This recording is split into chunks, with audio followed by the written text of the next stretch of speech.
Okay, Li and Fung today is a hard company to understand. If you pick up the papers and if you're in the industry, you'll see every day some news about us. We bought somebody, we bought a brand, we licensed a brand. So I'm going to try to make it simple so that you can understand who we are. We're a company that's been around since 1906, and we've had a long history. And we started in China in 1906, exporting what you would consider Chinese products: porcelain, silk flowers, chopsticks, all the kind of things that you would expect coming from China. And that really is how we began. And the service that we did at that time was very elaborate. We translated between English and Chinese and English, and we got paid more for that than we get paid today, translating. So things have changed. And what we do is we take care of the supply chain for major brands, retailers around the world, all in the consumer space. A huge apparel business, a home business, and all the hard lines areas. If you went to a department store like Kohl's, pretty much everything in that department store could have come from Li and Fung, as well as a newer component of beauty. And that's something that we started about 4 years ago. And what we look at is we want to be everything to the supply chain for consumer goods, but not own the retailer and not own factories. Today, we have 29,000 employees around the world. Now, that's in our offices. That manages about 15,000 factories around the world that we don't own. And so we're a company that's truly a global network. We ship to 100 countries in the world. We produce in 40 countries. We have staff from almost every country in the world. We have offices. We have over 300 offices today. And so when you talk about networks, we are a true global network in 3 areas. The sourcing area, which we call trading. The logistics area, which basically brings goods back and forth. And then the last area is distribution, where we act as wholesalers in the different markets. So 3 global networks, all working with some of the same customers, all perhaps different customers, all able to cross-sell. And it's a very complex business with a huge amount of styles and items that we ship, which I'll tell you in a little while. But we are a real network. Today, in a few hours, probably the biggest ever IPO is going to go forward in the United States, Facebook. As I'm sure some of you who own it own shares are following that very closely. That is the biggest network, social network. We are the largest network in the real world, connecting all the different people in our industry together, all the way from factories to suppliers of factories to all the customers and globally. So we do a lot of services for a number of customers around the world. And what I can say is that we're a $17 billion company in market cap, and we ship, our sales last year was over 20 billion, but we have no hard assets. We're an asset-like company like Facebook. And we pride ourselves on being a high-growth company. Since 1992 till now, we've grown more than 100 times in sales. And our market cap is up more than 100 times in that 18-year period. And we've had a compound annual growth rate of over 22% in those 18 years without any real assets. At the same time, we've paid 80% of our profit every year back as dividends to shareholders. So it's a very unique business, very hard to understand. Hong Kong is our headquarters. We're a member of the Hang Seng Index, which is like the Dow. We're one of the constituents of the Hang Seng Index, and we've been that way for a long time. We're about top 600 largest public company in the world, including all sectors. So that's our company. What I'm going to do now, when people ask me how did Li & Fung grow so well and so consistently for so many years, it has to do with our discipline and our planning process. We have a 3-year planning process, which I have no time to go into today. But suffice to say, that has been what we base our growth on. And every 3 years, we relook at our business. We're now in the middle of our new 3-year plan, which started last year. And this video that I'm going to show you now is really what we use to start the new 3-year plan and to explain what we are in this 3 years. In a year and a half from now, we're going to reinvent ourselves again and completely change what we're doing and look at what is relevant and do more of that and do less of what is not relevant. We do that every 3 years. And a parallel to that is the way China today, and actually China is now in their 5th 5-year planning process. They just started it. And it's a fixed plan, stretch plan. We do it the same way, but we do 3 years. The reason why we do it in 3 years is because obviously 1 year is way too short and 5 years is way too long, like Jay was talking about, in our business. For China, it's okay because of the size. So that 3-year planning process basically bore out this video and what we're doing now. And I'll play it.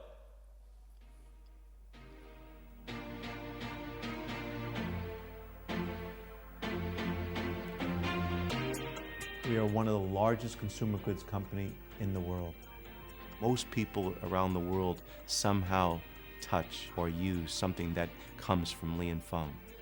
Li & Fung was started in 1906 by my grandfather in China. And then today, we're very much a supply chain manager and network orchestrator on a global basis. Li & Fung today is very much an Asian-based multinational. We have a network of over 140 offices in 40 countries. Today, we're a company that has been growing compound annual growth of 21% over these 18 years. The phase that we're now developing into is sourcing globally and selling globally. And that will really fuel the growth for the company for the next decades. We have 3 networks: the trading network, the logistics network, and the distribution network. For trading, that's our global platform for sourcing, and we source for all product categories in the consumer space, from apparel to hard lines to beauty. Our customers, they send us a sketch, and we make samples. We work with the designer, get it right. And then we look globally for the best factory, for the right speed to market, for the right quality, and for the right compliance. We place the order, we oversee the production, we ensure that it has the highest quality standards, and then we ship it out for on-time delivery to our customers. We work with a network of over 15,000 suppliers, which is the largest of its kind in the world. And we can and we do customize this supply network for each of our customers' individual needs. Logistics involves the physical movement of goods from the factories across the oceans to the markets where we're selling the goods. We operate almost 100 distribution centers in the world with over 14 million square feet of warehouse space. In China alone, we operate 20 distribution centers covering about 150 cities. Our distribution network is our global capabilities for the distribution of brands,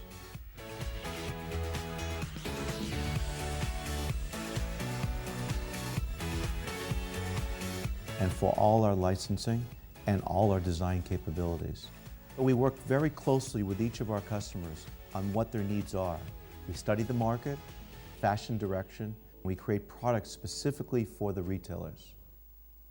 In the last few years, it's very clear that if you are selling a product, then it must be world-class. Li & Fung has the ability to source these global products because of our vast network. To create a network takes many, many years, but we have 3 today, and each one relates to the other. And the sum of the 3 networks is so powerful to the customer and also to us as a public company. We have always built Li & Fung on the basis of putting the customer first. Focus on the customer is what makes Li & Fung strong. This is a new era for the company.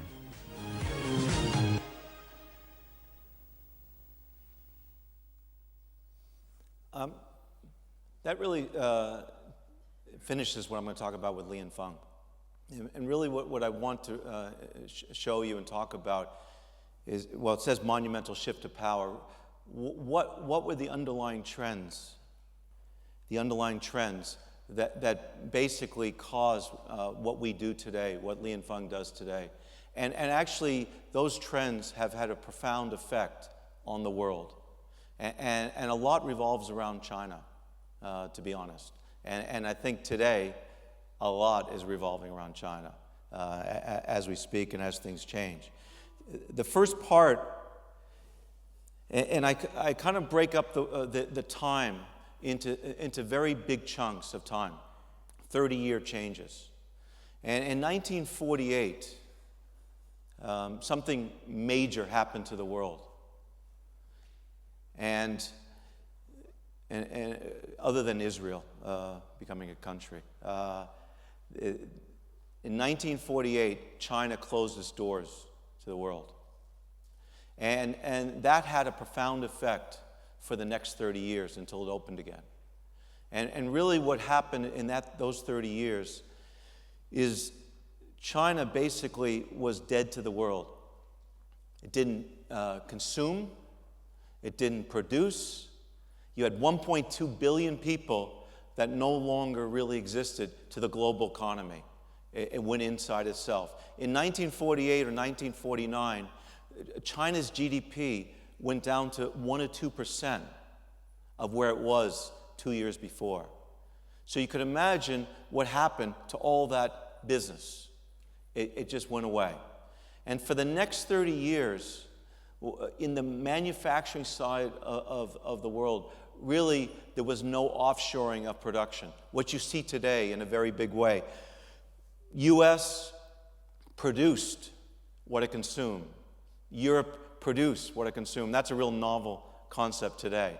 And all the factories were based in the United States or in Europe, in the country. And there was not this huge offshoring of production and movement of lower cost jobs overseas. And you can't underestimate what that did to the world economies. In that period of time, it became an inflationary environment. When I grew up, the cost of goods basically were more expensive every year. That was the norm. Things went up. And everything went up. Commodity prices went up. The cost of garments went up because production was basically done in that country. And then what happened, in 1979, China opened up to the world. And all of a sudden, you had another 1.2 billion people on the manufacturing side coming on stream, as well as a number of other countries like Indonesia and India and Bangladesh coming online. So you had a huge influx of manpower, of people who can produce garments, consumer goods, a lot cheaper than could be produced in the US and Europe at that time. And you had this major shift where the world divided up into countries that produced, like China, and countries that consumed, like Europe and the United States. And really the world, for the next 30 years, went into a deflationary sort of environment where basically prices went down every year. In fact, at the end of that 30-year cycle, the cost of goods was equal to the cost of goods 30 years before. That was not a normal economic situation. And it was only because you found a whole new amount of people and workers, and you brought them into your labor force U.S. brought it in and Europe brought it in, and that caused this 30-year deflationary environment. And basically, it happened not only to the goods that we do, also to services. Anything that could be offshored in that 30-year period was offshored. And a lot of people, I think China got a very bad rap, especially with the United States, that, and still to this day, that jobs are being sucked out of the United States and gone overseas. But really what happened was, it's true, manufacturing jobs got taken out, but higher value jobs replaced it. And today, 70% of the U.S. economy is driven by consumer spending and much higher value jobs. And so this whole shift from basically a manufacturing economy to a service and consuming economy happened in the United States and Europe. And something, I would say, strange happened in 2008.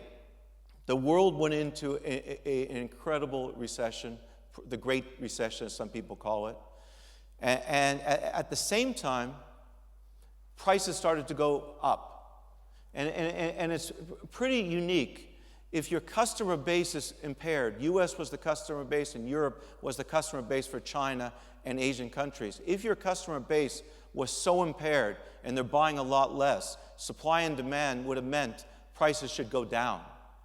But all of a sudden, that deflationary environment ended, and China basically started to really consume. And all of a sudden, they were not at the point with just manufacturing anymore. They were consuming and manufacturing. And so there was a whole competition in Asia for jobs. People can now get jobs not just in manufacturing, in service and retail, in a whole higher value goods. So this shift is just beginning. We're now in I would say, a multi-year shift, another 30 years ahead of us. The last 30 years were defined on what is made in China. That was really what it was all about on the supply side. The next 30 years is what will Chinese buy and what is consumed in China. I came off the plane yesterday from Hong Kong, and I saw hundreds of people, and I mean hundreds of people from Taiwan and China going around the stores here. This is the future. That is the new customer base that basically is competing for labor, competing for commodities. It's definitely a new world, and it's something that I believe is not a negative. It's actually a real positive. You have a whole new customer base to sell to. The direction of China over the next 5 years is to increase consumer spending double-digit year on year for the next 5 years and beyond.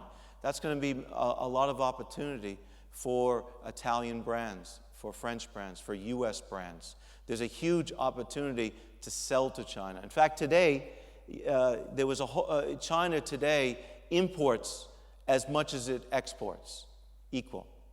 It's gone full circle, and it's been a real shift. So basically, China and some of the Asian countries got rich on exporting, and now have used that money to become a consumer-led economy.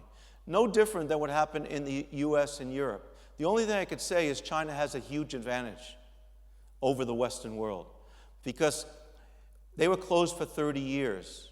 And in that time, the rest of the world developed and built their infrastructure. And China, when they opened up, really could see into the future 30 years.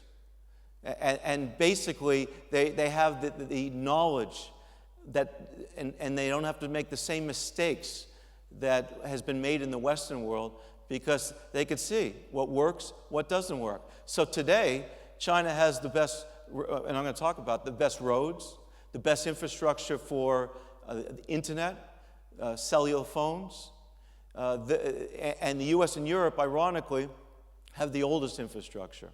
and need to update all that. So what you now have is China really having an incredible advantage over the rest of the world, but it's not to be feared.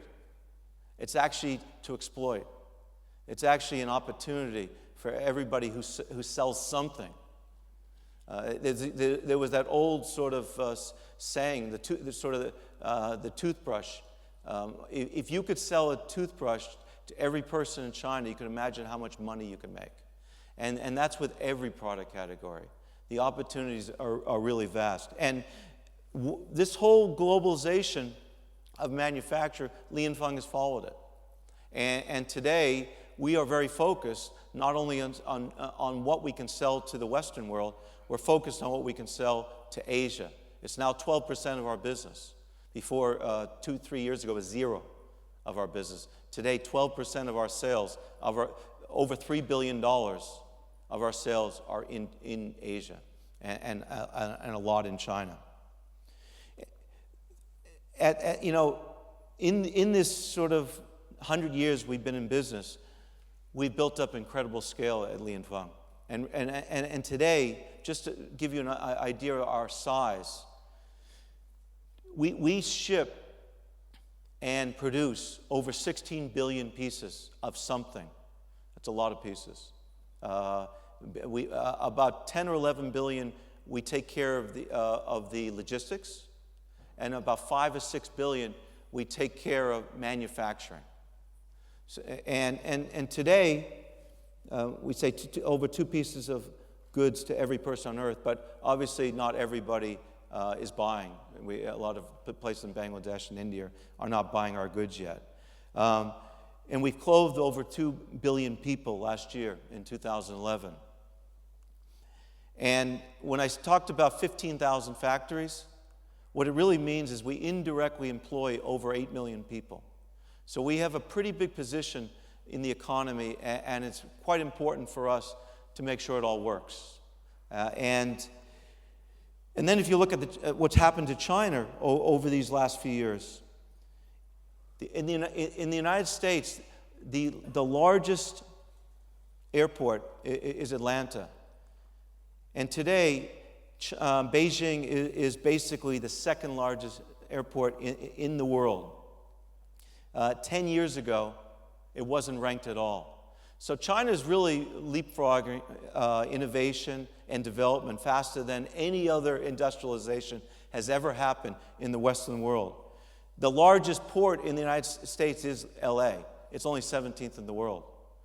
China today, Shanghai is the largest port in the world, which is amazing because it really only got going in the last 15 or 20 years, and it's become the largest port. China's the largest consumer of cars, televisions, and mobile phones.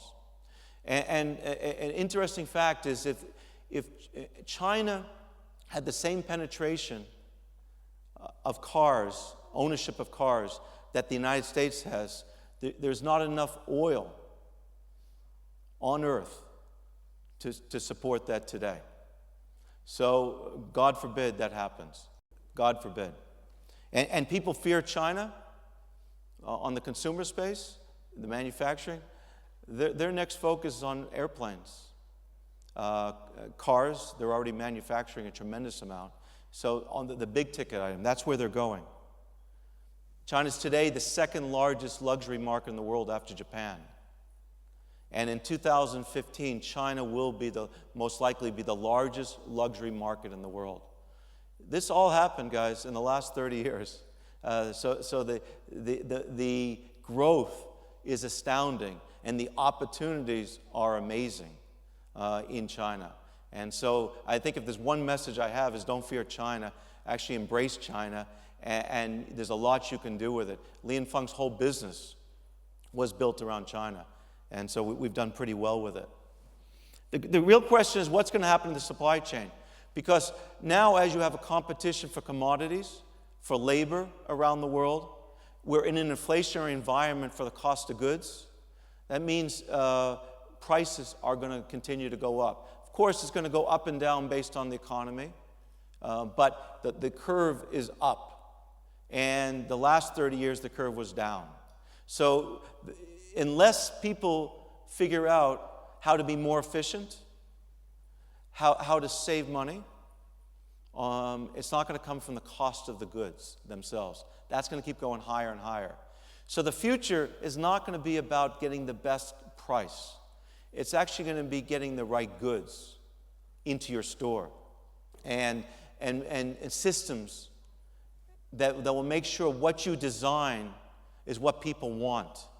There's a lot more technology that can support the businesses than ever before. People like Zara have done amazing on putting into the stores what people really want and getting rid of very quickly what people don't want. But the retail and wholesalers are going to have to get much more efficient, and speed is going to be king on the supply chain, no doubt. And shrinking, not the production cycle, but shrinking the approval cycle, the design cycle, moving the design closer to where the production is. A lot of people will talk about, is production going to move to this part of the world? And I know somebody spoke yesterday about that. I wasn't there. The truth is, it'd be great if it could move to Europe. It'd be great if it could move to the United States of production. It's closer, it's faster, but there's not the work base. The people that want to do this business are not there anymore. People are struggling in this part of the world to keep small factories going.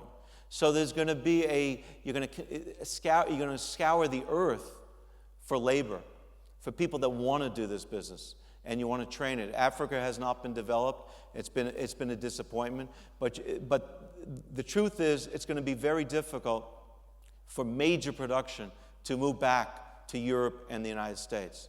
That's probably not going to happen in a big way. So you're going to have to embrace the distance between here and China or here in Eastern Europe where you can produce, and bring it closer together so that you can produce and get into the stores what people want to buy, not what you want to sell. And that's sort of the future of the supply chain. Everything we're doing today revolves around that. Okay. Unfortunately concludes our session. Thank you. Thank you very much. So much for this amazing Thank you very much. contribution. Thank you very much.